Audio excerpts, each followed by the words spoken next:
영화를 통해 마음이 열리는 곳 뒷방 상영관입니다. 영화가 끝나면 우리는 뒷방에 모여 대화를 시작합니다. 나와 당신의 영화는 우리의 대화를 통해 새롭게 살아납니다. 영화를 통해 마음이 열리는 곳 비밀스러운 뒷방으로 여러분을 초대합니다. 와. 안녕하세요. 저는 뒷방 상영관의 배입니다. 저는 두부입니다. 네, 두부씨 정말 오랜만에 맞아요. 녹음을 하는데 네. 어떻게 지내셨나요? 네. 이제 좀 꽤 오래 쉬다가 이제 다시 녹음을 하기로 해서 지금 엄청 설레는 마음을 가지고 있고, 어떻게 지냈냐면, 제가 최근에 이사를 했어요. 그래서 이사를 해서 새로운 집에 적응하는 중인데, 최근에 계속 집에만 있었거든요.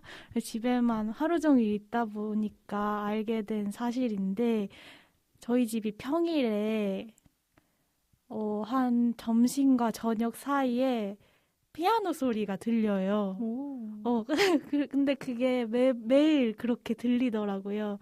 연주하는 곡은 연주하는 어떤 숙련도는 되게 계속 달라지는 거예요. 그래서 1층에 가서 보니까 홈레슨을 하시는 분이 저희 동에 있더라고요. 근데 그게 너무 좋은 거예요. 막 되게 바로 옆집은 아닌 것 같고 소리가 꽤 아득하게 들리는데 그게 되게 제가 딱 점심 먹고 나서 조금 있다 보면 들리거든요. 그게 요즘 저의 기쁨이거든요. 근데 제가 오늘 하는 영화를 딱 그때 점심과 저녁 사이에 봤어요. 근데 또 보기 시작하기 얼마 안 있어서 피아노 소리가 들리더라고요. 그래서 너무 좋았어요. 그 합이. 그러니까 피아노 소리가 들리는 와중에 영화를 보신 거예요? 네. 근데 무슨 영화에 삽입된 백색솜 같이 느껴졌어요. 근데 그 소리가 아득히 들려서 좋은 것 같아요. 그쵸. 바로 옆집이었으면 약간 스트레스 받았을 수도 있죠. 근데 되게 좋아요. 엄청 현란하게 치기도 하시고 어떤 분은 굉장히 뚱까뚱까 하는 느낌으로 치기도 하셔서 되게 좋아요. 배 씨는 어떻게 지내셨나요? 저는 최근에 닌텐도 스위치를 샀어요. 되게 한 2년 전부터 갖고 싶었는데 2년이나 됐어요? 근데 드디어 생긴 거예요. 그래서 너무 요즘에 약간 빠져 살았는데 근데 그냥 뭔가 계속 하니까 머리가 너무 아프더라고요. 왼쪽 머리가 아프고 그러니까 동물의 숲이랑 마리오 카트를 하는데 동물의 숲을 처음 켰을 때는 너무 감동받아서 눈물이 막 조금씩 차오르다가 또르르 흐르는 거예요. 그러니까 왜냐면 제가 그 동물의 숲이라는 게임이 옛날에 닌텐도 DS 라이트였을 때 그때 시작했거든요. 제가 한 11살 때였나? 네, 그때부터 했고 그때 한 5년 정도 그 게임 플레이하다가 안 하게 되고 뭐 가끔씩 플레이하고 그랬었는데 그때 생각이 나면서 뭔가 되게 그 게임을 하다 보면 엄청 평화롭고 시간을 내서 게임을 하고 있는데 근데 그 시간 안에서 뭘 안 해도 된다는 그 마음이 너무 평화롭게 해요. 그래서 그 기분이 너무 좋아서 멍 때리는 느낌? 게임을 하는데 네, 그게 너무 좋아서 약간 울었어요. 그 동물 친구들한테도 감동을 받고 그 동물 친구들이 말을 거는 거죠. 말을 제가 보통 거는데 근데 하는 말들이 다들 다정하고 그래서 네. 위로받았어요? 위로 비슷한 네 그런 느낌을 받았고 근데 너무 막 이제 게임기를 처음 사서 초반이니까 좀 빠져드는 시기예요. 그래서 조금씩 경계하고 있어요. 마리오 카트도 마리오 카트 재밌어요. 일요일에 하루 종일 하고 진짜요? 아니 그게 TV로 연결해서 스위치는 그래서 그걸 연결해서 계속했어요. 진짜 재밌었겠다. 아침에 하고 점심 먹고 하고 저녁 먹고 하고 그런 식으로 아빠랑 같이 했어요. 저도 그런 자동차 네. 레이스류의 게임 엄청 좋아하거든요. 나중에 제가 들고 지순에 아니 근데 그냥 해도 두부씨네 집에 가져갈게요. 좋아요, 좋아요. 너무 재밌겠다. 네, 그러면 여기까지가 저희의 근황이었고요. 잠시 홍보 시간을 가져보도록 할게요. 네, 저희 뒷방 상영관에는 아토믹 씨가 올려주시는 인스타그램이 있어요. 인스타그램에 뒷방 상영관이라고 쳐주시면 저희가 상영하는 영화 일정에 대한 소개글과 게시물들을 보실 수 있습니다. 그리고 저희가 청취자 여러분들의 사연과 질문을 되게 기다리고 있어요. 팟빵 댓글이나 인스타 DM 그리고 그 인스타 프로필에 보면 에스크도 있거든요. 그런 걸 활용해 주셔서 여러 사연이나 질문 보내주시면 저희가 하나하나 챙겨보고 되게 기뻐한답니다. 네. 네, 감사합니다. 네, 그러면 오늘 뒷방 상영관 172번째 상영작은 허우샤오시엔 감독의 카페 리미에르입니다. 2003년 작품이고요. 이번 영화의 선정 이유가 있을까요? 제가 하자고 했는데 제가 어디서 들었는지 기억이 확실히 나진 않는데 이 영화가 되게 좋다고 들었어요. 그래서 그 왓챠 플레이에 보고 싶어요를 눌러놨거든요. 근데 그게 꽤 됐는데 보지 못하고 있다가 이번 기회에 봐야지 했는데 배 씨는 원래 좋아하는 영화였다고 하더라고요. 네, 그래서 같이 하게 되었습니다. 뭔가 이 영화를 엄청 좋아하는데 네. 이 영화에 대해서 어떤 얘기를 해야 하지? 약간 영화 보고도 그 감상이 되게 개인적으로 남고 뭔가 말로 정리한 적이 없었던 것 같아요. 그래서 저는 오늘 녹음이 너무 기대가 돼요. 기대가 돼요? 그러니까 말할 수 있어서 좋아요. 영화 보고 나서 연락을 주고 받았는데 배 씨가 할 말이 없다고 하셔가지고 왜 그러지? 하고 영화를 봤는데 저도 할 말이 많지 않은 게 이해가 되는 영화다라고 생각을 했어요.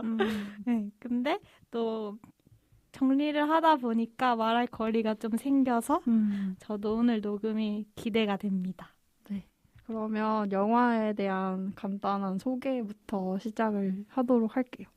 일단 카페 리미에르라는 영화는 오즈 야스지로 탄생 100주년 기념으로 쇼치쿠 영화사에서 허우샤오시엔에게 맡겨서 만들게 된 영화죠. 네네네. 그 오즈 야스지로 감독님은 일본의 대거장으로 뽑히는 감독님이신데 허우샤오시엔 감독님은 대만 국적을 가지신 감독님이에요. 근데 어떤 기사 같은 걸 봤는데 오즈에게 매혹됐다고 말씀하시면서 우리의 영화는 달랐지만 일상의 디테일한 부분에서 아이디어를 가져온다는 공통점이 있어서 굉장히 영향을 받았다고 본인이 말씀하신 건 아닌 것 같지만 사람들이 영향을 받지 않았을까라고 생각하는 것 같습니다. 뭔가 외적인 부분으로는 그러니까 오즈 영화에도 밥 먹는 장면이 되게 많이 나오고 그리고 허우샤오시엔 감독님 영화에서도 식탁에서 밥 먹는 장면이 되게 많이 나오는데 그런 뭔가 외적인 공통점이라고 하면 그렇게 찾아볼 수도 있을 것 같아요. 그리고 뭔가 또 생각나는 감독님은 고레에다 히로카즈 감독님. 밥 먹는 네. 장면이요? 그쵸. 밥 먹는 장면으로 뭔가 생각나는 새 감독님인 것 같아요. 네. 뭔가 느낌도 잔잔한 느낌이. 저는 오즈 감독님의 영화를 본 적은 없지만 어떤 영화인지 뭔가 예측이 되는 것 같아요. 아, 그리고 오즈야스지로의 탄생 100주년이라고 했는데 되게 오즈야스지로 감독의 탄생과 죽음에 대해서 되게 신기한 사실이 뭔가 1903년에 태어나셨고 12월 12일생이세요. 근데 돌아가신 날은 1963년 12월 12일. 그래요? 잠시만요. 그러니까 태어난 날에 돌아가신 60년 정도를 사시고. 우와. 네. 의미심장하네요. 의미심장한 삶과 죽음이었던 것 같아요. 네. 근데 뭔가 오즈 야스지로 탄생 100주년이라고 하는 것도 좀 되게 그쵸? 되게 신기했어요. 되게 탄생을 기념한. 탄생. 이렇게 사람이 태어나는 거에 탄생이란 말을 잘 쓰진 않잖아요. 그쵸. 근데 뭐 우리나라에서 이런 표현을 쓴 건지 일본 그 제작사에서 이런 표현을 쓴 건지 모르겠지만 뭔가 신기했어요. 그 영화 카페 리미에르 영화 시작할 때 탄생 그쵸. 그렇게 나오죠. 말을 써서 나오긴 해요. 그리고 저희가 사실 허우샤오시엔 감독님의 영화를 여러 개 뒷방송연관에서 이미 했어서 감독님에 대한 자세한 얘기는 이 영화에서는 안 하도록 할 거고요. 네. 뭔가 이제 배우 얘기를 해보도록 할게요. 영화에서 요코 역을 맡은 배우가 히토토 요라는 분이신데 이분이 1976년생이시고 아버지가 대만 분이시고 어머니가 일본 분이세요. 근데 이분이 일본에서는 가수로 되게 유명하신 분이고 뭔가 베스트 앨범이 있는데 그게 막 70만 장까지 팔리는 되게 뭔가 그리고 유명한 노래로는 하나미즈키라고 노래가 있고 그게 9.11 테러 이후에 그 희생자들 기리는 그런 노래로 유명해서 막 커버도 되게 많이 됐었대요. 되게 엄청 유명하신 가수고 배우 활동으로는 카페 리미에르가 처음이었어요. 처음이요? 네. 근데 되게 막 영화에서 엄청 자연스럽고 맞아요. 그러니까 목소리 내는 것도 되게 엄청 자연스럽고 맞아요. 카메라를 전혀 의식하지 않는 네. 몸짓 네. 같은 거. 되게 연기를 잘 하시는 것 같고 뭔가 이분이 그 엔딩 크레딧에서 흘러나오는 노래도 부르셨어요. 맞아요. 그 영화에서 거의 유일하게 나오는 노래 아닌가요? 그 목소리가 나오는? 그쵸. 네, 그쵸. 되게 인상 깊었는데 배우님이 직접 노래를 하신 거라고 하네요. 그 제목이 히토시안? 히토시안인데 근데 제가 일본어를 잘 못하는데 그냥 찾아본 번역으로는 깊은 생각에 잠기다라는 뜻이래요. 뭔가 그리고 그 노래 가사 중에서 제가 좋은 부분이 있어서 그냥 가져온 부분이 있는데 읽어드릴게요. 네. 기쁨과 외로움은 하나가 될 수 있다고 정겨운 귀갓길에서 깊은 생각에 잠기다. 좋네요. 가사도 직접 쓰신 걸까요? 그런 것 같아요. 그러면 배우 소개는 여기까지. 네. 그 다음엔 그냥 이 영화의 원제에 대해서 한번 얘기를 해볼까요? 카페 리미에르라는 영화 제목인데 리미에르는 프랑스어로 빛을 의미한다고 해요. 그래서 원제는 가베시광이라는 제목이었는데 이게 직역을 하면 커피와 빛의 시간으로 직역을 할 수가 있고 가베라는 게 커피를 의미하는 음역어라고 합니다. 근데 약간 의역을 하자면 마음을 안정시키고 재정비해서 앞으로의 일을 준비하기 위해 평온한 한때를 의미한다고 해요. 근데 이걸 제가 네이버 지식백과에서 카페 리미에르에 대한 글을 봤는데 여기서 김혜선과 한창훈 님이 써주신 글을 봤거든요.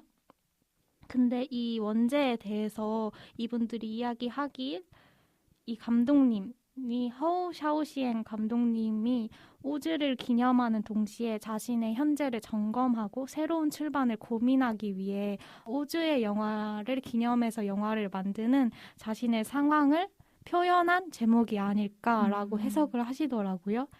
근데 뭐 이렇게 해석을 할 수도 있지만 저는 그냥 그 영화 극 중에서 요코나 하지메가 보여줬던 그냥 모습에서도 이런 의미가 충분히 나올 수 있다고 생각했어요. 마음을 안정시키고 앞으로의 일을 준비하는 평화로운 때라는 게 되게 뭐 감독님의 이야기일 수도 있고 배역의 이야기일 수도 있겠다 이렇게 생각했습니다. 엄청 좋아요. 그 의미가. 근데 제가 가베 시강이라고 네이버에 쳐보고 카페 리미에르라고도 쳐봤거든요. 근데 그 이름을 가진 카페들이 우리나라에 되게 많더라고요. 카페 리미에르도 있고 가베 시강이라는 커피점도 있더라고요. 그래서 뭔가 카페에 잘 어울리는 이름인가 보다. 커피와 아무래도 빛을 의미하다 보니까 그런가 봐요. 그러면 네. 이 영화에 나오는 그러니까 이 영화 속에서 요코라는 인물이 지양 원여라는 작곡가를 대만 출신의 일본에서 활동했던 작곡가를 찾아 나서는 그런 이야기가 담겨 있는데 지양 원여 얘기할까? 어떡하지? 합시다. 해요? 네, 왜냐면 영화를 보면 그 요코가 탐색하는 인물이 나오는데 왜 탐색하는지는 사실 잘 설명이 되어 있지 않아서 영화를 보고 나면 약간 의아하잖아요. 네네네. 근데 그냥 정확한 이유를 저희가 찾은 건 아니고 이런 연관성이 있지 않을까라는 정도로 찾아본 걸 말씀드리면 좋지 않을까 싶어요. 그러면 영화 속에서 요코라는 인물이 찾아 나서는 대만 출신의 음악가인 지양 원여에 대해서 잠시 얘기를 해보도록 할게요. 네. 1910년 출생이시고 1983년에 돌아가신 지양 원여 또는 장원예라는 작곡가는 주로 일본에서 활동을 하셨고 나중에는 중국에서 활동을 하셨어요. 이분이 영화에서도 알려졌듯이 베를린 올림픽에 출품했던 춤곡 작품이 되게 유명해졌었고 일본 안에서는 유명했던 이유가 이분 음악 스타일이 되게 중국의 음악, 대만의 음악, 일본의 음악, 유럽의 음악 그런 요소들을 섞어서 만드셨대요, 노래를. 그래서 이런 독특한 스타일로 되게 주목을 받으셨다고 해요. 근데 정치적인 이유로 일단 일본에서 활동을 못하게 됐다가 중국으로 돌아갔는데 중국 안에서도 뭔가 그런 국가의 취향에 맞지 않는 뭔가 중국적인 음악이 아니라는 이유로 조금 배척을 받았고 그 이후로 뭔가 되게 유명했었는데 조금씩 잊혀졌던 그런 아티스트래요.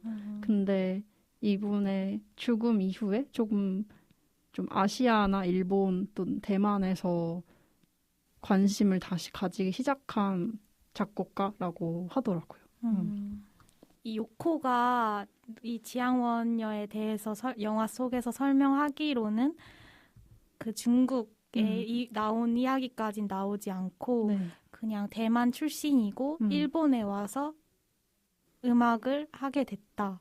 그리고 뭐 그런 얘기도 나오잖아요. 전기를 공부했다가 밤에 성악을 공부했다. 뭐 이런 얘기도 나오긴 하는데 근데 뭔가 그냥 스쳐가는 인물이라기에는 되게 영화에서 많이 언급이 되고 되게 이 사람이 다녀갔던 어떤 행적을 요코가 되게 열심히 맞아요. 따라다녀요. 그러니까 이분이 재즈 키사라는 그러니까 키사텐이 일본의 약간 다방, 커피집 이런 곳인데 약간 재즈 음악을 트는 그런 키사텐에서 음악도 듣고 잡지도 읽었다라는 말도 나오죠. 맞아요. 그래서 왜 이렇게 요코가 이분을 좋아할까라고 생각을 해봤는데 근데 뭔가 제가 그냥 생각하기로는 뭔가 일본과 대만이 식민지였던 역사를 생각해 보면 이 대만 출신인데 일본에서 음악 활동을 한 지향원녀의 어떤 위치성 같은 게 감독 입장에서 보면 자신이 대만 사람인데 일본의 감독을 기념하기 위해 일본에 와서 영화를 찍는 거잖아요. 그래서 어떤 자신의 상황과 비슷한 그러니까 일본을 이방인이라고 해야 될까? 뭔가 처음에 낯설었지만 일본에서 살게 된 그런 인물을 가져온 게 아닐까라고 한편으로 생각해 봤고요.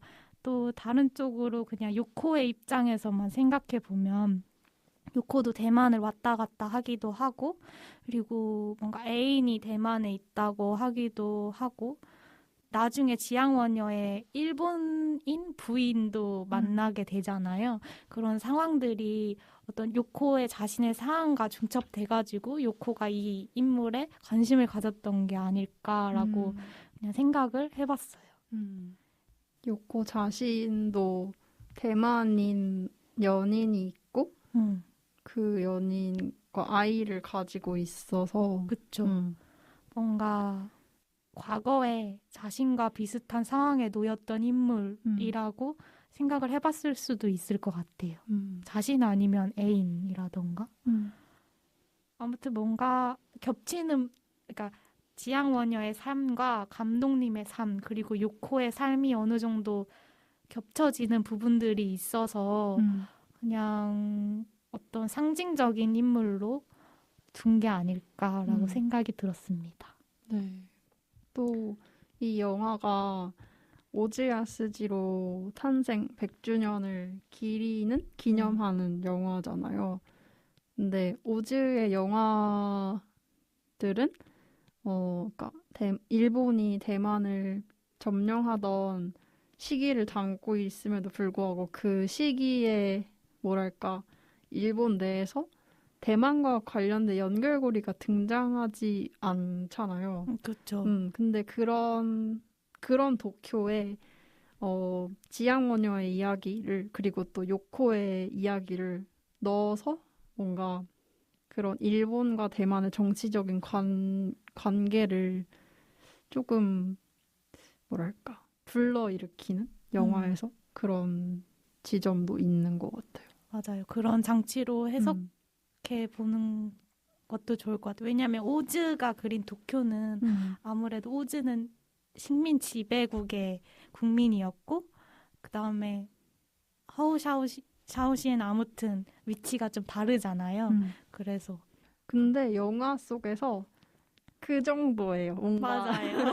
그 정도로 지향원녀를 소개하고 대만의 얘기가 조금씩 나오는데 뭔가 해답을 제시하거나 아니면은 정치적인 면을 부각하거나 그러진 네, 그러진 않죠. 네. 그래서 그냥 지향원녀의 존재 자체를 그냥 한번 떠올려 볼 수 있는 그 시대에는 그런 사람도 있었지. 없었던 게 아니지. 라고 생각할 수 있는 그런 포인트인 것 같아요. 맞아요. 네. 그러면 뭔가 이제 영화에 대한 트리비아는 여기까지 이야기하고 또 다른 감독의 인터뷰와 관련된 내용은 영화의 다시 보기 코너에서 뭔가 엮일 수 있는 내용이 나오면 또 얘기해 보도록 할게요. 네. 좋아요.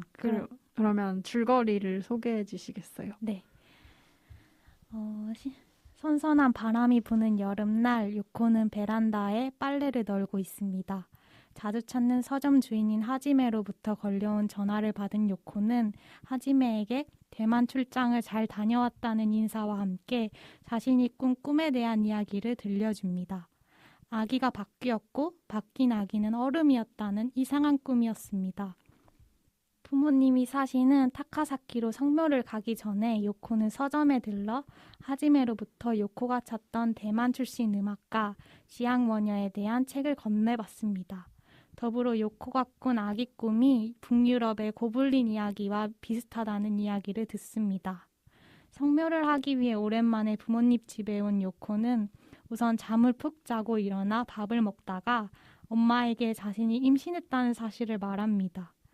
아기의 아빠는 대만에 살고 있고 자신은 그와 결혼할 마음이 없다는 것과 함께요. 엄마와 아빠는 요코의 임신에 걱정하면서도 결국 요코에게 어떤 말도 하지 않습니다. 자신의 집으로 돌아온 요코는 요전에 궁금해하던 음악가 지앙원여에 대해 알기 위해 그가 자주 찾던 서점과 카페를 방문합니다. 서점 주인인 하지메와도 간간히 만나 함께 시간을 보냅니다. 하지메에게 고블린 책도 받고 몸이 좋지 않은 날에는 하지메가 요코의 집에 찾아와 밥을 해줍니다. 하지메의 관심사인 전철에 대해서도 이야기를 나눕니다. 요코는 지앙워녀와 자신이 꾼 꿈에 대해 알기 위해 시간을 보내고 하지메는 전철의 소리를 채집하며 시간을 보냅니다. 요코와 하지메의 시간은 각자의 길을 걷다가도 만나서 겹쳐지기도 합니다. 그렇게 요코가 살아갑니다. 너무 좋은 줄거리였어요. 그래요? 감사합니다. 네. 그러면 저희는 다음 코너인 다시 보기로 넘어가 보도록 할게요. 어떤 장면부터 얘기해 볼까요? 저는 먼저 영화 초반부터 너무 좋았어요. 영화 초반에 요코가 베란다에 빨래를 널면서 시작하잖아요. 근데 거기서부터 시작돼서 꾸준히 뭔가 장면마다 나오는 어떤 여름의 정서 같은 것이 너무 좋아요. 요새 또 봄이잖아요. 그래서 되게 여름을 기다리는 마음이 한켠에 계속 있거든요. 그래서 뭐 나무를 보면 여름이 이제 오려나? 계속 이런 생각만 드는데 여기서 이 카페 리미에르 영화가 인물만큼이나 인물들이 일상을 보내는 공간을 되게 잘 비춘 영화라고 생각해요. 그래서 영화에 나오는 어떤 여름의 정서를 불러일으키는 그런 어떤 요소들을 제가 그냥 쭉 적어봤는데 읽어드릴게요. 읽으면 행복해질 것 같아요. 그래서 뭐 빨래, 선선히 부는 바람, 베란다, 펑퍼짐한 치마, 하얀 반팔의 남방, 맨발에 신은 단화, 거리에는 양산을 쓴 사람들, 하지메의 서점을 비추는 빛, 자동차가 지나가면서 만들어내는 빛, 느티나무를 지나 육교에 오르는 요코, 바람에 흔들리는 아주 큰 느티나무. 뭐 이런 걸 영화 보면서 적었거든요. 근데 이런 걸 바라보는 게 되게 좋았어요. 요코가 그냥 걸어 다니면서 보내는 일상의 공간으로서의 도쿄가 되게 좋았던 것 같아요. 저도 뭔가 카페 리미에르를 좋아하는 이유도 그런 것 같아요. 그런 요소들. 그러니까 하지메가 그러니까 주인인 그 서점에 앉아 있을 때, 그러니까 창문 쪽을 바라보는 카메라가 창문 쪽을 바라보는 장면이 있잖아요. 원래 그러니까 그러니까 입구에서 하지메가 있는 안쪽을 바라볼 때는 몰랐었는데, 그러니까 그 서점 안에 빛이 엄청 잘 들어오는 거예요. 맞아요. 진짜 지금 방금 두부 씨가 말씀하신 것처럼 차가 움직일 때마다 빛이 들어온 맞아. 그런 게 되게 차의 창에 반사돼서 네. 들어오는 빛. 그런 거 너무 좋잖아요. 맞아요. 엄청 큰 느티나무도. 맞아요. 그 육교 건널 때 음. 그 오른쪽에 되게 큰 나무가 있는데 그게 바람에 약간 살랑살랑 흔들리는 모습이 너무 좋았어요. 근데 그 옆으로 요코가 되게 요코의 걸음걸이가 뭔가 당차게 느껴져요. 맞아요. 뭐라고 설명하면 좋을까? 좀 단단하다 걸음걸이가. 근데 요코가 육교를 오르는 모습과 느티나무가 바람에 흔들리는 모습이 너무 조화롭고 그 장면은 진짜 인상적이었던 것 같아요. 두 장면 다 제가 캡처를 했었던 아, 진짜요? 것 같아요. 좋네요. 네. 그리고 뭔가 여름 하니까 떠오르는 장면이 또 있는데 그 타카사키에 갔을 때, 그러니까 요코의 부모님 집에 갔을 때 일단 선풍기를 틀어놓고 바닥에 들어 누워요. 맞아요. 요코가. 근데 그 느낌이 너무 여름이고, 그리고 또 자전거를 빌려서 근처에 있는 자기가 다니던 학교에 강아지인지 고양이인지 잘 모르겠는데 이름이 토라짱.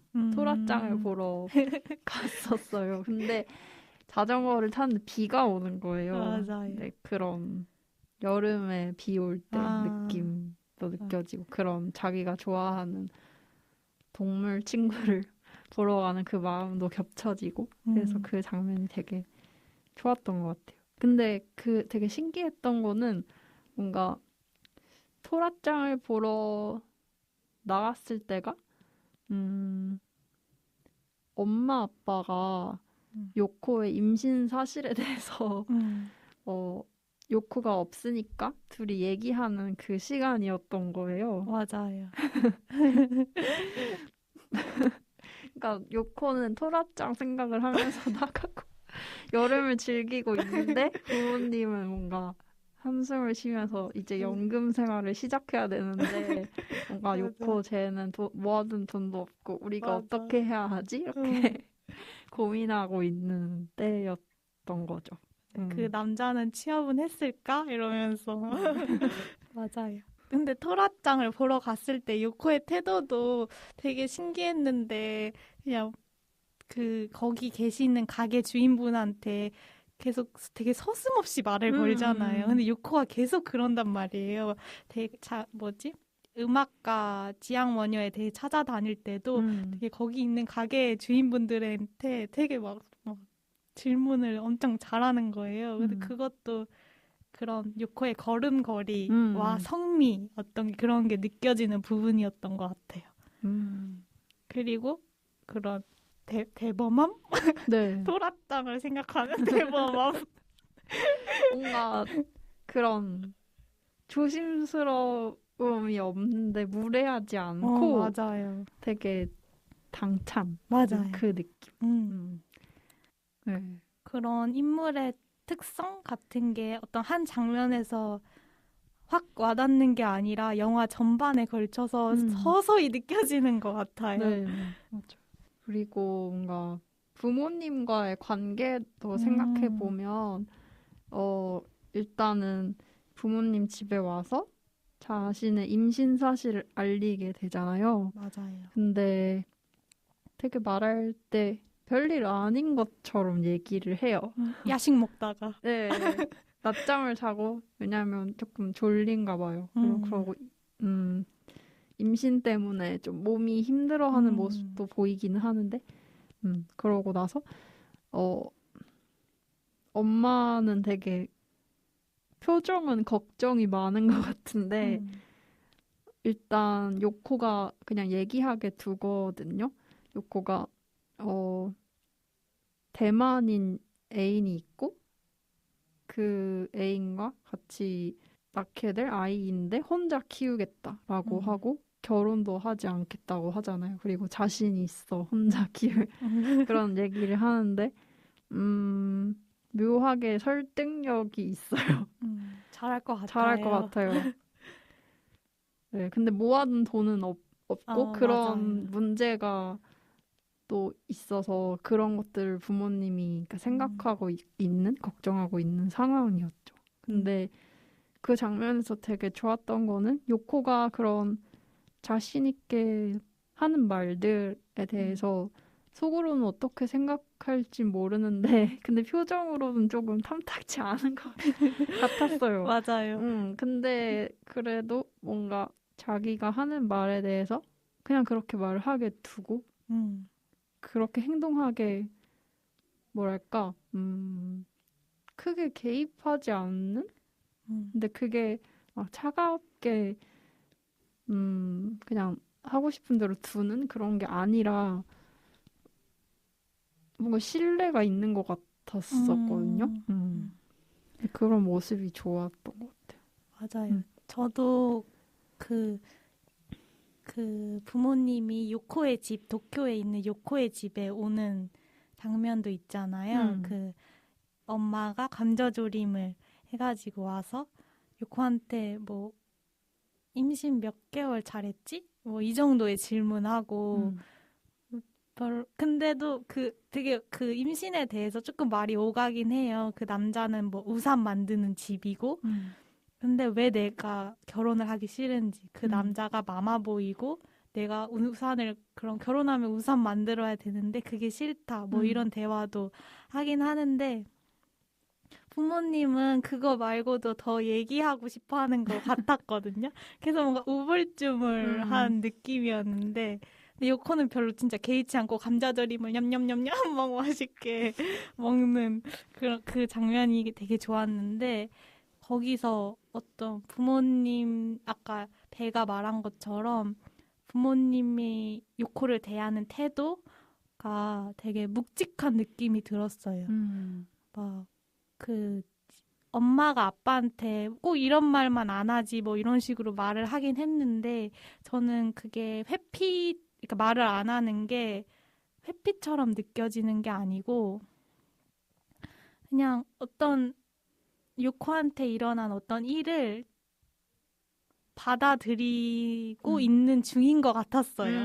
하지만 어떤 감정을 좀 걱정되는 마음도 느끼고 본인의 감정들도 있지만 요코를 관찰하고 그걸 받아들이면서 그래서 아무 말도 하지 않고 그래서 결국 요코를 해치지 않는 어떤 방식으로도 그런 부모님의 태도와 요코의 태도 아무튼 그 두 가지가 너무 좋게 느껴진 장면이었어요. 맞아요. 되게 묵직한 느낌이었어요. 마음이 되게 저는 무겁게 느껴지더라고요. 부모님의 마음이. 맞아요. 그냥 그러니까 그 상황에서 뭐 화를 내거나 뭐 미래를 어떻게 걱정하는 거야? 뭐 이런 식으로 호통을 치거나 그렇게 해도 사실 달라지는 게 없잖아요. 맞아요. 근데 그 상황에서 뭔가 이 영화 자체가 갈등을 만들지 않은 게 전 너무 마음에 들었어요. 그냥 그 있는 그대로 어떻게 될지 사실 잘 모르고 어떤 일이 생겼을 때 그 일을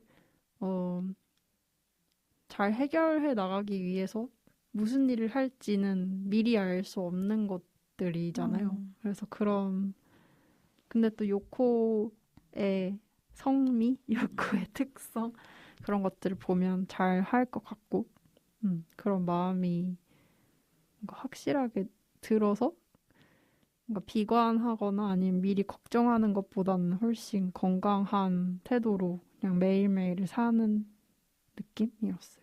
어떤 맞아요. 일이 일어나도. 임신을 너무 가볍지도 않고 너무 무겁지도 않은 그런 방식으로 대했던 것 같아요. 그래서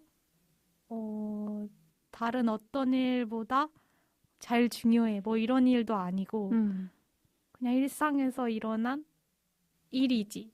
근데 그게 결코 가볍진 않지만 걱정이 될 만큼 가볍지 않지만 하지만 뭐 살아야지 뭐 이런 느낌이었어요. 그리고 또 어떤 장면을 말하고 싶어요? 저는 요코의 그 탐색에 대해서 얘기해보고 싶어요. 그러니까 지향 원여라는 음악가의 흔적들을 찾아 나서잖아요. 하지메를 통해서 옛날에 도쿄 지도, 그러니까 지향 원효가 예전에 다녔던 다트라는 카페가 어디 있는지를 파악하려고 옛날 지도도 구하고 또 지향 원효의 음악 CD도 구하고 그런 여러 자료들을 찾아서 그런 것들이 직접 어디에 있는지 찾아 나서는데 보면서 요코가 왜 지향 원효라는 사람한테 그렇게 꽂혔을까? 그리고 매일매일 그런 일들을 하는데 왜 그런 걸 하지? 라는 생각을 했던 것 같아요. 근데 보면은 지향 원효의 흔적을 찾는 곳에서 흔적을 찾을 수가 없거든요.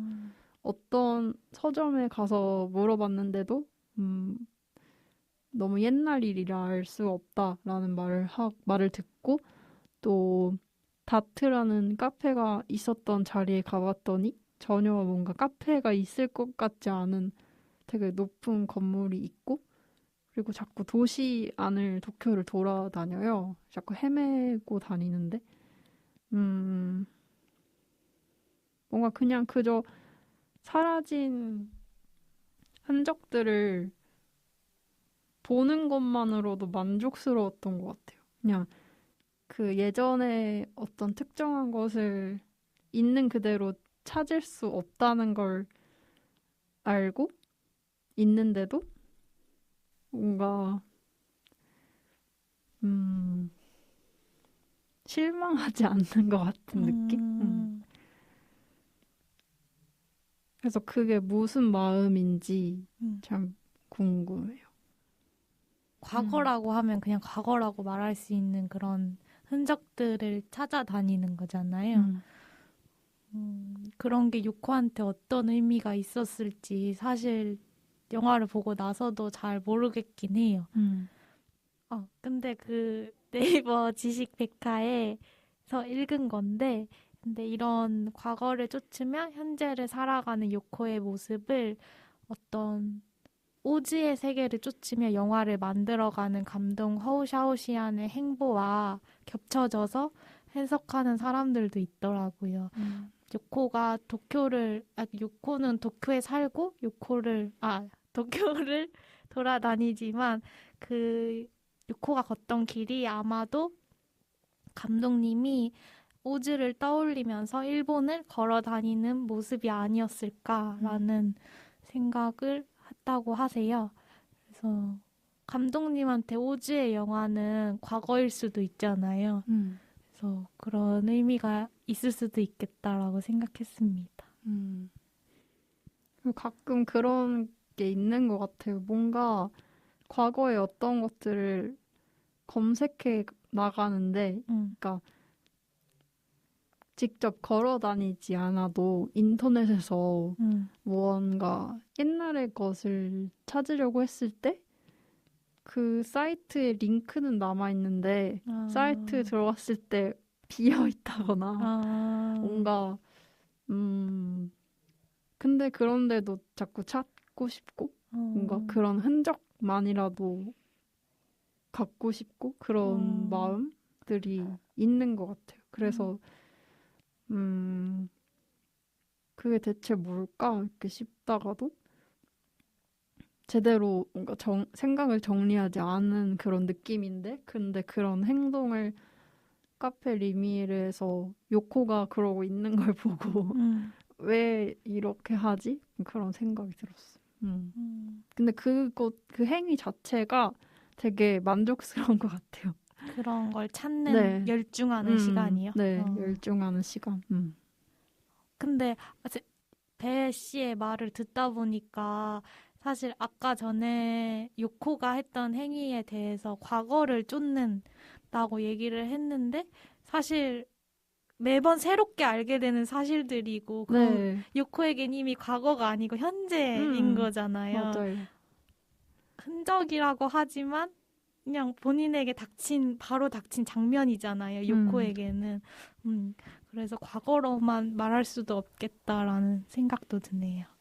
그리고 그런 연결과 연결을 거쳐서 알게 되는 것들에서 또 뭔가 새로운 생각이 나타날 수도 있고요. 그쵸. 아까 저희가 그 대만 음악가가 아니죠. 지향원녀의 행보를 어떤 쫓는 요코의 잠시만요. 무슨 얘기 하려고 했는지 말하면서 까먹었어요. 일단 다른 얘기로 넘어가도 될까요? 네. 네. 생각이 날아간 것 같아요. 아마 다시 생겨나지 않을 수도 있겠네요. 네. 네. 그런 일도 있죠. 네, 날려보낼게요. 혹시나 말하다가 생각나면 다시 말하도록 하겠습니다. 네. 아주 찰나였어요. 요코의 탐색에 대해 얘기를 해봤으니까 이번에 하지메의 탐색에 대해서도 한번 얘기를 해볼까요? 네. 하지메는 녹음기와 마이크를 들고 다니면서 전철의 소리를 녹음을 하죠. 네. 하지메에 대해서는 초반에는 그냥 요코에게 책을 건네주는 사람처럼 나오다가 나중에 요코에게 딱 자신이 그린 그림이라고 해야 되나요? 그걸 보여주면서 하지메는 어떤 거에 열중하면서 사는 인물인지도 보여주잖아요. 그 장면을 배 씨가 되게 좋아한다고 말씀해 주셨잖아요. 네. 뭔가 그 장면이 되게 뭔가 명상적이라고 해야 되나? 되게 뭔가 빨려 들어가는 느낌? 그 그림처럼? 그 그림이 하지메가 전철의 테네라고 말을 하는데 전철이 어떤 생명체 같고 그 철로랑 전철이 있는 게 그리고 그 안에 아이가 있어요. 태아가 있고 태아는 하지메고 요코가 줬던 그 철도국 개국 116주년 시계를 목에 건 채로 녹음기와 마이크를 들고 있죠. 그리고 요코는 그런 그 태아 하지메의 눈을 보고 어쩐지 조금 슬퍼 보인다고 약간 안 돼 보인다라는 말까지 하는데 근데 눈이 실제로 약간 처져 있던데요? 하지메가요? 네. 네네네. 뭐 그런 실제적인 묘사일 수도 있고 아무튼 그런 슬픈 느낌이다라는 말을 해요. 그러면서 또 하지메는 소리를 녹음하는데 그럼 뭔가 전철에 숨겨진 비밀을 알게 될까? 근데 그런 질문을 던지지만 근데 하지메의 대답은 뭐 그럴 수도 있지만 매일매일 녹음하는 소리가 다르고 그 다른 게 재밌다라고 해요. 그래서 그러니까 하지메도 그렇고 요코도 그렇고 둘 다 몰두에 있는 탐색이 있는데 근데 그게 매일매일 일어나고 있고 그 탐색을 매일매일 하고 그리고 그 탐색에서 뭔가 대단한 진리를 발견하고 싶어 하지 않는 것 같아요. 그냥 찾게 되는 그런 요소들이 재밌고 뭔가 그 행위가 되게 뭔가 삶과 같은 저도 생각이 정리가 잘 안 돼서 근데 뭔가 둘이 하는 것들을 보면 두 사람의 행위가 다 다른데 서로를 잘 지켜봐 주거든요. 맞아요.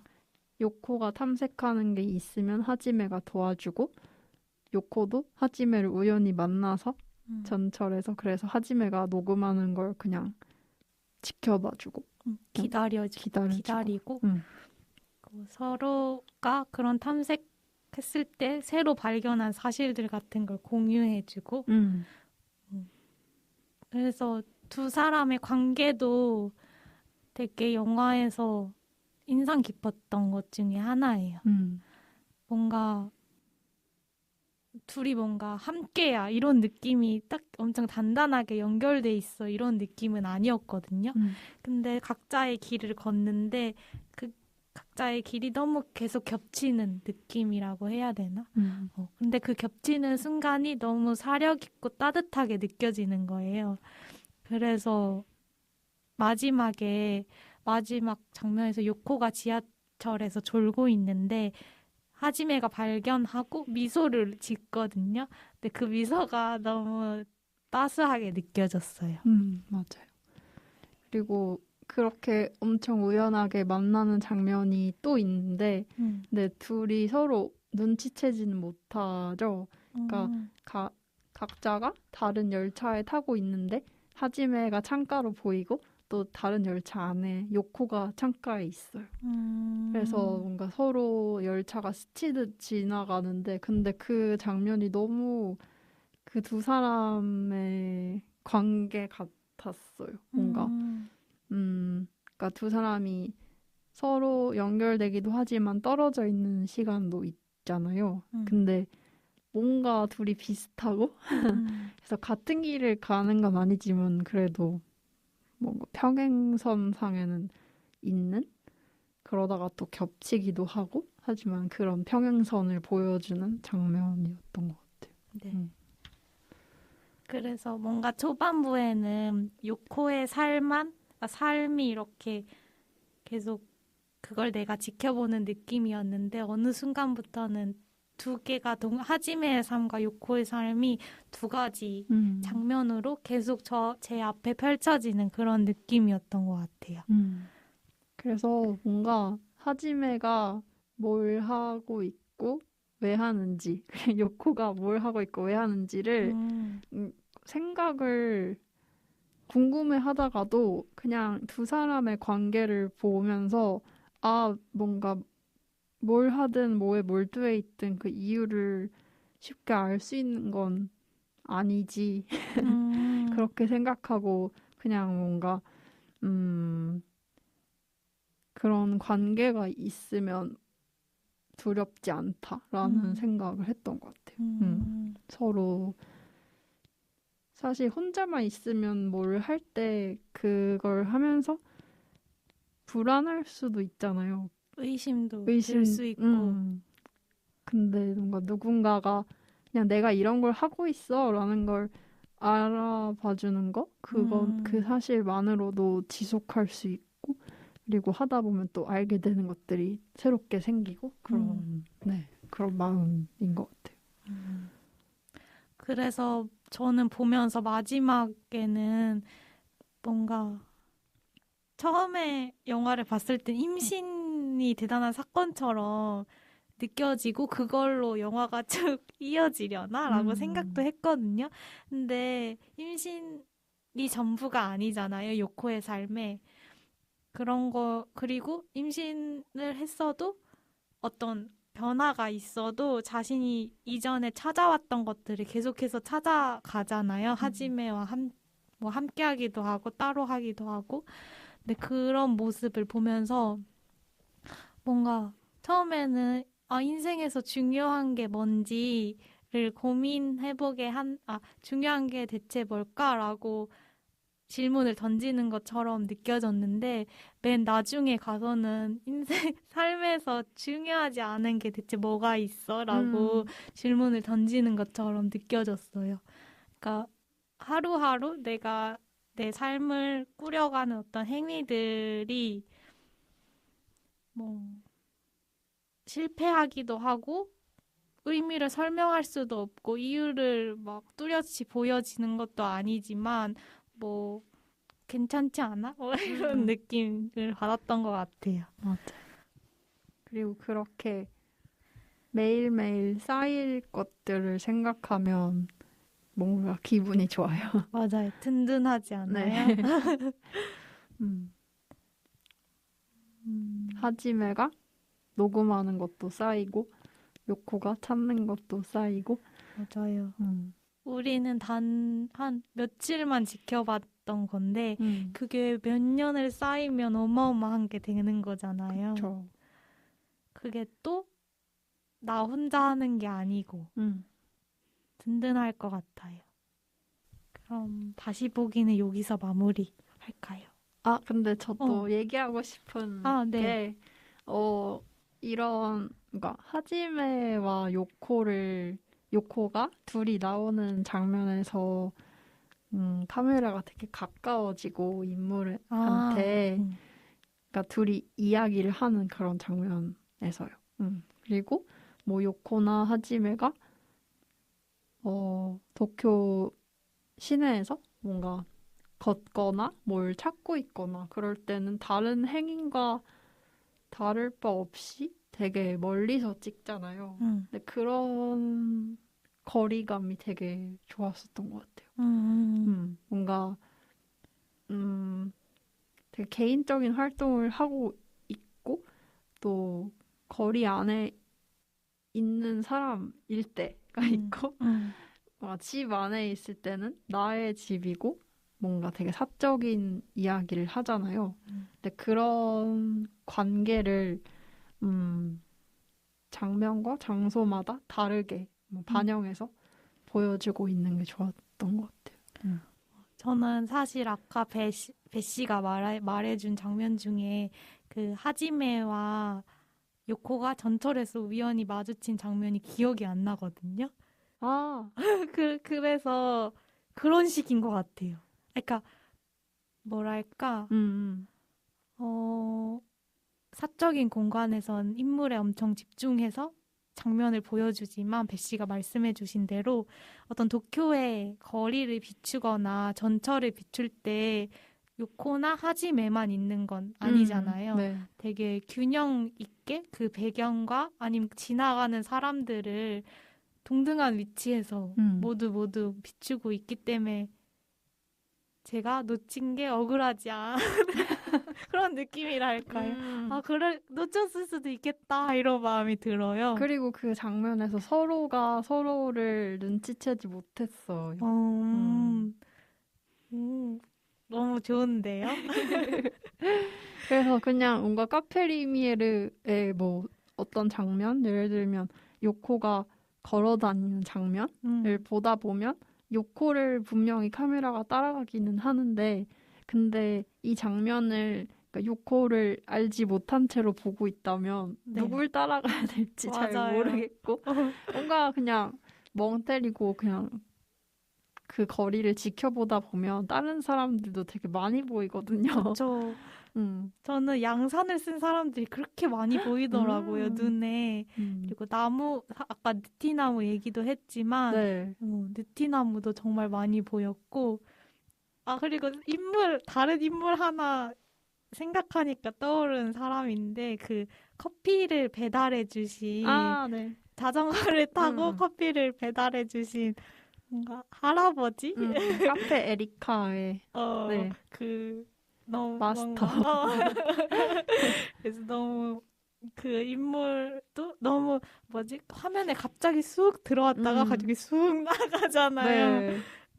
그런 것도 좋았어요. 맞아요. 진짜 약간 그렇게 좋은 것들이 참 많아요. 맞아. 그런 사소하고 사실 같은 영화를 봤다고 하지만 본 포인트가 장면마다 다를 수도 있는 영화인 것 같아요. 맞아.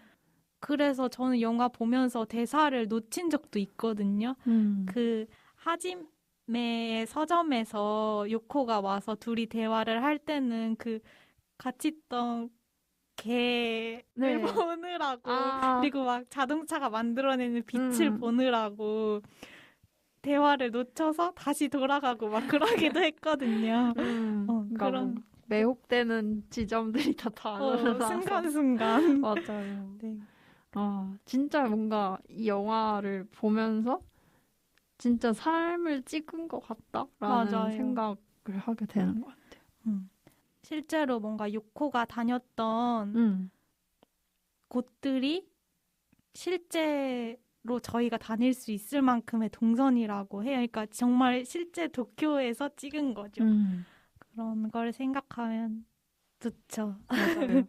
그리고 그 감독님이 2005년에 대만 유웨이브 영화제가 한국에서 열렸을 때 마스터 클래스를 진행을 하셨었는데 근데 그때 카페 리미에르를 찍을 때 얘기를 해주셨어요.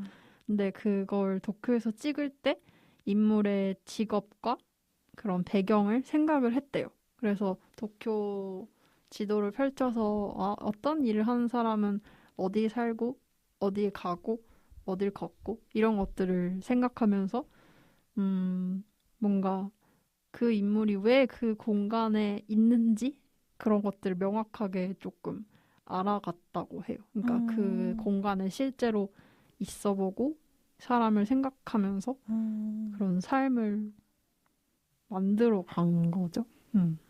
그래서 그런 과정들이 있어서 되게 영화를 보는 내내 요코나 하지메가 정말 그곳에 사는 사람처럼 맞아요. 확실하게 느껴지고 그런 느낌 때문에 어떤 장면들에서는 인물보다는 다른 것들에 매혹되기도 하고 진짜 그 삶처럼 그 삶을 바라보는 것처럼 네 그렇게 느껴졌던 것 같아요.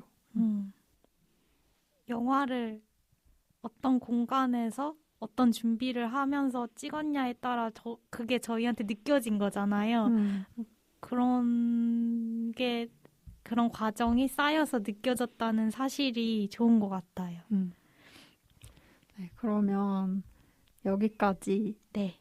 잘 코너를 하고 저희가 영화에 따라 다른 코너 이번에는 카페 리미에르에 나왔던 장소들을 직접 찾아가 보는 코너입니다. 맞아요.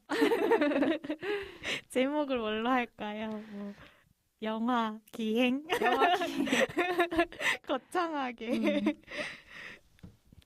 아까도 잠깐 나왔다시피 이 영화의 주인공들이 거닐던 동선이 이 도쿄의 실제 공간에서 거의 벗어나지 않기 때문에 저희 한번 찾아봤어요.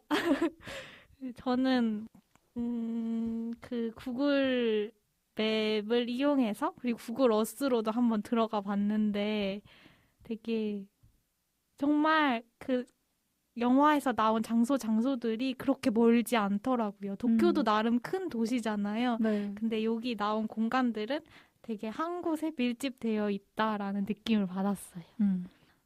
배 씨는 어떤 장소가? 먼저 저는 그러니까 영화 속에서 하지메가 일하는 세이신도 서점을 찾아봤는데 백은하 씨가 도쿄의 카페 리미에르 장소들을 찾아간 그 글을 읽었어요. 네. 근데 그 글이 2006년 글이에요. 맞아요. 되게 오래됐죠. 근데 그때는 열었었는데 드부 씨가 찾은 바로는 그 서점도 없어졌다고? 그러니까 없어졌는지도 있는지도 잘 모르겠어요. 구글 맵에도 나오지 않고 네. 뭔가 2010년대 정도에는 그 사람들이 여행지로 많이 찾아가기도 한 것 같거든요. 인터뷰 진짜 서점 주인 분의 인터뷰도 있고 근데 그 이후에 정보들이 거의 없더라고요. 그래서 없어진 걸까라고 생각을 하긴 했어요. 그러면 일단 그 당시에 네. 정보를 말씀드리면 네. 일단 그 영화 속에 나오는 강아지가 그 서점 주인분이 직접 키우시는 무똥이라는 강아지래요. 그리고 또 영화 카페 리미에르에서도 그 나비 넥타이를 맨 카페 에리카의 마스터가 커피를 자전거 타고 배달해 주시는 장면이 있는데 커피 배달을 서점에 직접 해주셨었대요. 실제로도 두 가게가 엄청 가깝다고 해요. 네. 세이신도 서점하고 에리카 카페가 그 도쿄의 진보초 역 근처에 다 있었다고 합니다. 네, 그 진보초가 고서점, 그러니까 헌책방 거리로 되게 유명한 곳인데 이 세이신도도 그 오래된 책들을 주로 예술 서적을 파는 그런 곳이라고 해요. 정말 감독님은 도쿄를 여행을 충분히 잘 하신 다음에 영화를 찍으신 것 같아요. 그러니까요. 이렇게 실제 있는 공간들에서. 저는 그 에리카 카페를 찾아봤는데, 여기 에리카 카페는 영화에서 나오는 장면은 요코가 그냥 잠깐 들르는 곳이고, 아까 말했듯이 서점에 커피 배달을 시키는 그 커피집인데, 여기서 요코가 노트북을 펴고 앉아서 따뜻한 우유를 시켜서 마시는 그런 장면이 나와요. 되게 어둡다, 따뜻하게 어두운 카페 같은 인상이었는데, 여기도 그 진보초 전철역에서 도보로 5분 정도 거리에 있다고 하는데, 2019년 3월에 폐점했다고 하더라고요. 제가 찾아보니까. 그래서 제가 본 블로그는 두통님의 2016년 도쿄 여행 블로그였는데, 거기서 이분의 여행기를 봤는데, 이분도 카페 리미에르를 너무 좋아하셔서 이 에리카 카페를 찾아가셨는데, 그때 아마 마스터님, 주인분이 아프셔서, 그래서 찾아보지 못했다라고 하시더라고요. 그래서 뭔가, 요코도 과거의 그러니까 흔적을 찾다가 사라진 것들을 많이 발견했잖아요. 이런 기분일까요? 그럴 것 같아요. 약간 아쉬운데, 그리고 부러워요. 미리 알아서 방문했던 사람들이. 저도요. 네. 그리고 또 한 곳은 진보초역에 또 있는 곳인데, 그 하지메 친구로 잠깐 요코가 잠깐 들른 튀김집이 있어요. 세이지. 친구의 이름이 세이지인데, 거기서 뭐 하지메를 좋아하는 어떤 여자가 있다더라 이러면서 요코를 떠보는 그런 장면에서 세이지가 일하는 튀김집인데, 여기는 진보초역 4번 출구에서 가깝다고 합니다. 근데 여기는 아직도 있대요. 그리고 구글 맵을 보면 평점 4.4점. 엄청 높은 거죠. 네. 되게 맛있다고 하는데, 여기 이름이 덴푸라 이모야예요. 근데 이모야가 3군데가 있대요. 진보초역에만. 근데 하나는 텐동 이모야. 그리고 하나는 돈가스 이모야. 하나는 덴푸라 이모야래요. 근데 이 영화에 나온 것은 덴푸라 이모야라고 하더라고요. 근데 이 3개가 다 가까이 있는 것 같아요. 네. 그래서 그냥 진보초역에 나와서 걷다 보면 발견하게 되는 그런 곳인 것 같더라고요. 뭔가 감독님의 발걸음을 따라가는 것 같기도 하고. 맞아요. 아마 걸어 다니시지 않았을까요? 이렇게 다 가까운 데서 찍으신 거 보면. 네. 그래서 여기는 시키면 미소시루와 밥과 튀김, 따뜻한 튀김 이렇게 딱 나오는데, 굉장히 맛있고 가격도 그리 비싸지 않다고 합니다. 뭔가 점심 먹기 딱 좋을 것 같아요. 너무 가고 싶어요. 저 튀김 엄청 좋아하거든요. 뭔가 두부 씨가 설명해 주시는 걸 들으니까 뭔가 메뉴 설명도 잘 해주시고 여행하는 것 같아요. 저는 이거 여행 블로그 좀 찾아보다가 구글 맵으로 들어가서 막 거리 같은 것도 봤거든요. 구글 어스로 봤다. 구글 어스로 봤는데, 근데 사실 도쿄 거리가 서울만큼 정말 빽빽해서 보면서 즐겁진 않았어요, 사실. 근데 그냥 신기했어요. 이 장소 이렇게 다 가까운데 그걸 실제로 건물들을 사진으로 볼 수 있으니까 되게 재밌었어요. 그 과정 자체가. 그래서 한번 보시고 싶으신 분들은 구글 어스에 진보초역이라고 쳐서 그냥 막 거리를 한번 쭉 보는 것도 좋을 것 같아요. 영화에서 보면 골목골목도 되게 매력이 있는 것 같더라고요. 맞아. 그리고 마지막 장소. 엔딩 씬에 나오는 곳이죠? 네. 오차노미즈역. 여기도 그 진보초역이랑 그렇게 멀지 않아요. 지하철로 조금만 가면 갈 수 있는 곳이더라고요. 영화의 엔딩에 보면 전철 거의 5개가 막 동시에 얽히고 겹쳐지는 장면이 나오잖아요. 강이 흐르고 그 옆에 건물들이 있고 그 사이사이로 전철 철로가 있는 그런 네. 장면이었는데 이 장면, 저희가 이 장면을 얘기하지 않고 넘어갔네요. 그러고 보니 이 장면도 저희가 둘이 얘기 나눴을 땐 되게 둘 다 좋다고 했던 장면인데 이 오차노미즈 역을 뭔가 설명을 해보면 도쿄 지오다구와 bunkyō구에 있다고 해요. 여기는 동일본 여객철도 2개 노선이랑 도쿄 메트로 1개 노선이 교차하는 그러니까 전철만 다니는 건 아니고 여객철도도 다니는 역인 거죠. 그래서 굉장히 약간 복잡하게 보이는 거고 역에 뭐 여기 근처에 다리가 있는데 거기서 내려다보는 풍광이 원래 굉장히 유명한가 봐요. 그래서 이 역을 치면 나오는 나오는 사진들이 전부 다 그 영화에서 봤던 그 시선에서 찍은 사진들이 다 나오더라고요. 너무 가보고 싶어요. 맞아요. 저도 그냥 가서 멍 때리고 싶어요. 전철 왔다 갔다 하는 거 계속 보고. 그 소리가 되게 평화롭잖아요. 맞아요. 그런 풍경은 한국엔 없죠. 한국은 대부분 지하철이고 그러니까 위로 다니는 전철이 그렇게 막 많이 포개지는 건 보기 어려운 것 같은데 맞아요. 전 처음에 그 장면 보고 되게 놀랬거든요. 무슨 되게 미래도시 같고 근데 보이는 건물들은 미래도시는 아닌 것 같고 그래서 되게 아름다운 풍경이었던 것 같아요. 맞아요. 그리고 그 밑으로 흐르는 강은 칸다강이라고 합니다. 상세한 설명. 근데 구글 어스에 오차노미즈 역을 쳐보시면 진짜 딱 그 장면처럼 보여요. 그래서 되게 재밌더라고요. 이렇게 찾아보는 과정이.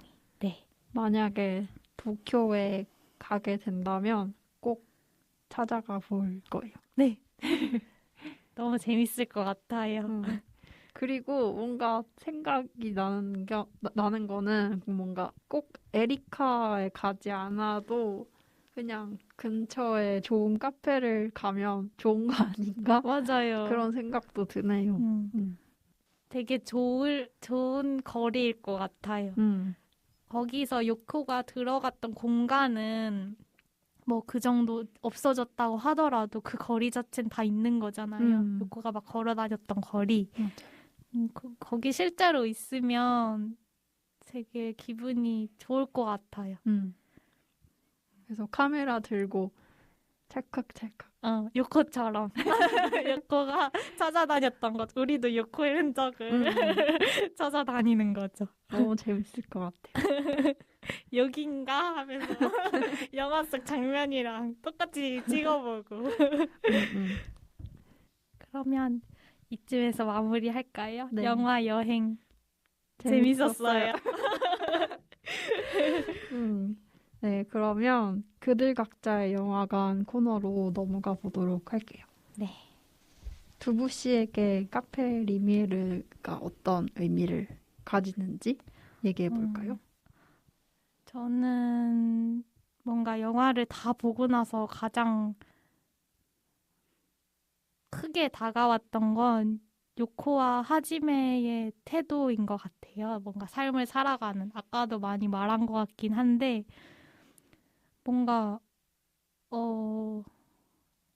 임신을 매체에서 다룰 때나 우리 일상에서 생각할 때 굉장히 큰 사건이고 큰 변화처럼 엄청 축하받거나 아니면 엄청 염려되는 그런 일이잖아요. 근데 요코와 하지메가 이 영화에서 보여주는 뭔가 임신에 대한 태도? 그러니까 임신으로 상징되는 어떤 일상의 엄청 큰 변화 같은 것들이 되게 인상적이었는데 여기서 요코와 하지메가 임신에 대해서 얘기하는 건 진짜 딱 한 장면밖에 없거든요. 뭐 몸이 안 좋아? 이렇게 물어봤는데 하지메가 물어봤는데 요코가 임신해서 그래. 그러니까 하지메가 임신했어? 이렇게 물어보고 거의 그걸로 임신에 대한 대화가 마무리되거든요.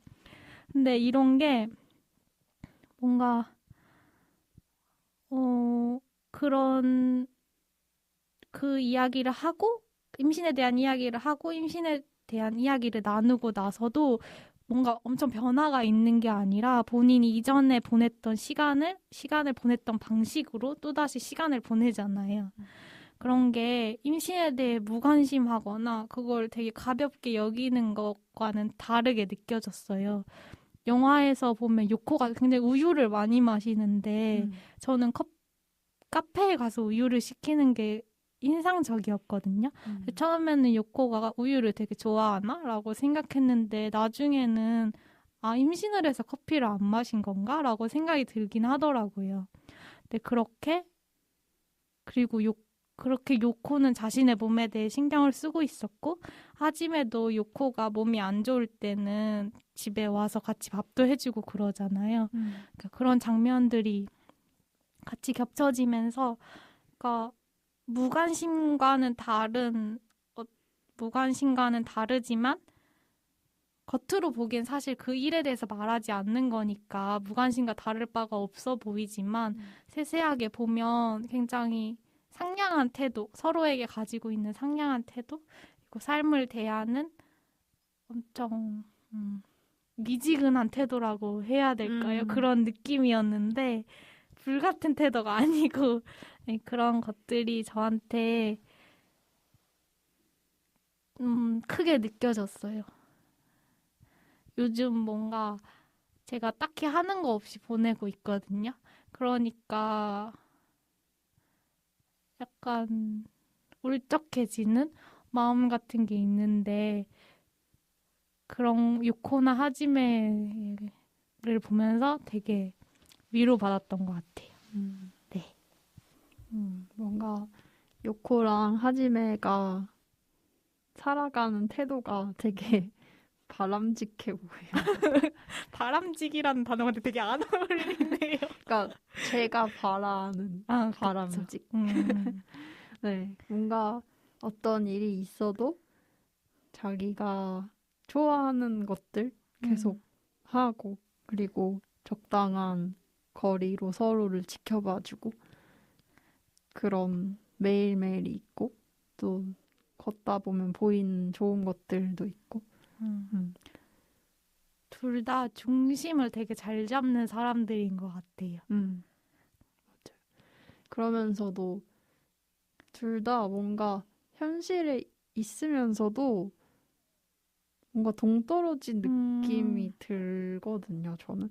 뭔가 서로 각각 꿈꾸고 있는 게 있어요. 뭔가 요코는 자기가 꿈에서 봤던 이미지를 현실에서 확인을 하잖아요. 그러니까 꿈속에서 봤던 그 고블린, 얼음으로 바뀐 아기의 이야기를 뭔가 책으로 발견하게 되고, 근데 또, 그 책을 보면서도 어디선가 봤던 기분이 들고, 그리고 그게 자기가 또 꿨던 다른 꿈 얘기를 하고, 근데 그런 꿈 얘기를 하지메한테 하는데, 근데 그런 얘기를 되게 현실에 있는 일로 남한테 얘기하는 게 저는 되게 어렵거든요. 그러니까 개인적인 그런 꿈꾸는 그런 이미지들이 현실에서 나타나는 것 같은데, 근데 그런 걸 일기에 쓰지 않고 누군가에게 말할 수 있다는 게 참 부러웠어요. 그냥 사실 그런 꿈의 이미지를 느끼면서 어떤 하루가 만들어질 수도 있는 건데, 근데 그런 걸 공유를 하면서 뭔가 다른 걸 신경 쓰지 않고 그냥 나의 길을 갈 수 있게 되는 그런 기분?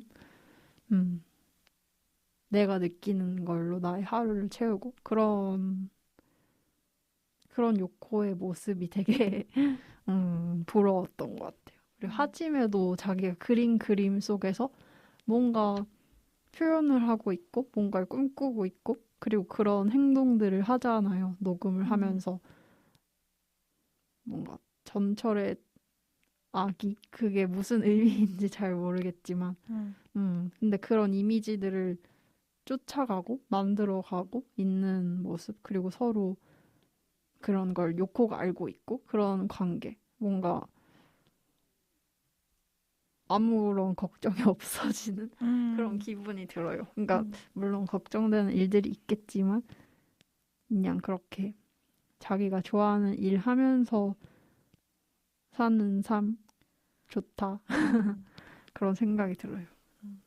뭔가 배씨 말을 들으니까 이 영화를 뭔가 그게 현실과 꿈이라는 측면에서 봐도 좋을 것 같다는 생각이 들어요. 근데 사실 그 두 가지가 이렇게 나눌 수 있는 건 아니지만 가끔 살다 보면 감각적으로 아, 이건 현실이다. 아, 이건 너무 꿈 같나? 약간 그런 식의 감각을 느끼잖아요. 혼자 있으면 현실이 버거울 때가 있고, 꿈, 꿈만 꾸는 내 자신도 똑같이 버거울 때가 있거든요. 근데 둘이 같이 하면 꿈과 현실의 어떤 경계가 옅어지고 꿈이 내 현실이 될 것 같고 현실도 꿈처럼 변할 것 같은 그런 느낌으로 일상을 살아갈 수 있을 것 같아요. 그게 제가 제 몸에 감각적으로 그게 분리되는 순간이 전 좀 괴롭거든요. 내 일상에서 어떤 내 영역과 그러니까 나이긴 하지만 또 내가 거부하고 싶은 영역이 너무 세게 분리돼 있으면, 너무 명확하게 분리돼 있으면 그게 별로 좋지 않은 상태인 것 같아요. 저한테는. 근데 요코의 일상 그리고 하지메의 일상에는 그 경계가 되게 흐린 것 같아서 좋았어요. 그래서 보고 있으면 내 일상의 사소한 것들이 다 각별하게 느껴질 것 같은 그런 느낌이에요. 그냥 그런 시선으로 평생을 살아갈 수 있다면 해봅시다. 열심히? 열심히란 말과 어울리지 않지만 열심히 해봅시다. 참 기쁘네요. 네, 그러면 여기까지 마무리하도록 하고 네. 오늘 녹음 어떠셨나요? 저는 처음은 아니지만 너무 오랜만이라서 처음 같은 느낌이 들었어요. 이 녹음이. 근데 뭔가 역시 영화를 보고 퍼져 있는 생각을 말로 정리하는 건 어렵다라고 느꼈고요. 근데 어렵지만 즐겁다. 그래서 더 열심히 하고 싶다. 이런 생각이 들었어요. 뭔가 좋은 시작인 것 같아요. 저도 두부 씨가 같이 이제 조금씩 하게 돼서 너무 기쁘고 너무 좋아하는 영화를 두부 씨가 같이 하자고 딱 들고 와주셔서 너무 좋았어요. 그러니까 영화를 보면서 뭔가 좋은데 어떻게 말해야 되지?